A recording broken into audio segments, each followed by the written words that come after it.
Hello friends. तो ये मेरा फर्स्ट एफएफ है। एफएफ का नाम है लोटस एडमिस्ट क्लाउड्स। इसके ऑथर हैं कोको बैको।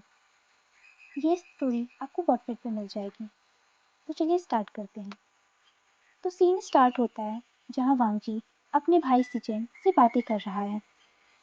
मैं मना करता हूँ, वांगजी कहता है। तो इस पर सिचेन कहते हैं, वांगजी तुम उन्हें नहीं जानते, शायद तुम उन्हें पसंद कर लो। भाई मैं आपको नहीं छोड़ूंगा। वांगजी ये हमारे क्लैन के लिए है, और अगर ये काम नहीं करे तो तुम वापस आ जाना। तुम जानते हो अंकल चिरन किसी को अपने फेवरेट नेफ्यू के साथ कुछ भी नहीं करने देंगे। और तो और माँ यंग मास्टर वे से पहले से भी मिल चुकी हैं और वह उन्हें पसंद भी करती हैं। ओ कम ऑन वांगजी, तुम इसे यूनमग में वेकेशन की तरह मानो। मैंने सुना है यंग मास्टर वे बहुत ही फ्रेंडली है। अगर तुम्हें उनसे शादी नहीं करना तो कम से कम उन्हें अपना दोस्त बना लो। इस पर वांगजी कहता है, मेरे पास आप, फादर और मदर है। अब इस समय सिचन अपने भाई के आर्ग्यूमेंट से थक चुका था। वांगजी सिर्फ एक अच्छे भाई की तरह सिचन को सपोर्ट करना चाहता था। उसे पता था कि युनमक जियांग सेक्ट में शादी करने से वो लोग और ज़्यादा पावरफुल हो जाएंगे। फिर भी वह एक ऐसे मैन से शादी करने के लिए बिल्कुल रेडी नहीं था जिसे वह शायद ही जानता था। युनमक जियांग सेक्ट ने वांगजी को एक मंथ के लिए एज ए गेस्ट इनवाइट किया था। वो जाना तो नहीं चाहता था, पर बहुत आर्ग्यूमेंट्स के बाद वो फाइनली हार मान लेता है। वांगजी की माँ उसे विशाल बारात के साथ भेजना चाहती थी, बट वांगजी मना कर देता है कि क्या फ़ायदा इतना सबका जब वो वहाँ सिर्फ विजिट करने के लिए जा रहा है। अंत में वह अपने साथ दो डिसिपल्स को लेता है, उसे कंपनी करने के लिए, और यूनमक के लिए निकल जाता है। सफ़र लंबा था। वांगजी सबको जल्दी चलने को कहता है। वह सोचता है कि जितना जल्दी मैं यूनमक जाऊंगा उतनी ही जल्दी वहाँ 30 दिन कंप्लीट करके वापस आ जाऊंगा। लेकिन दूसरे डिसिपल्स को लगता था कि वांगजी इतनी जल्दी एक्साइटमेंट की वजह से कर रहा है। वो वांगजी को कंटिन्यूअसली टीज करने लगते हैं और वांगजी में अब उन्हें करेक्ट करने की हिम्मत नहीं थी।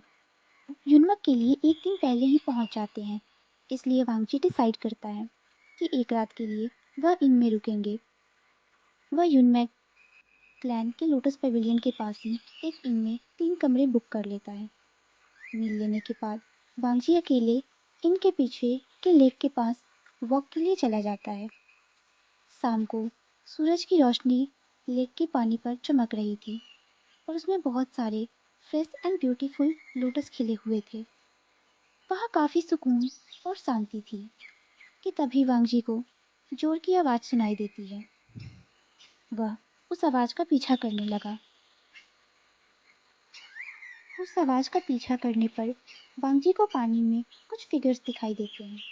पास जाने पर उसे वो कल्टीवेटर्स लगते हैं।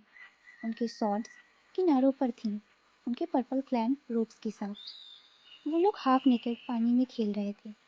वांगजी के लिए ये सब बहुत नया था कि तभी वांगजी की नज़र बीच में खड़े एक ब्यूटीफुल से लड़के पर जाती है जिसे उसने कभी नहीं देखा था।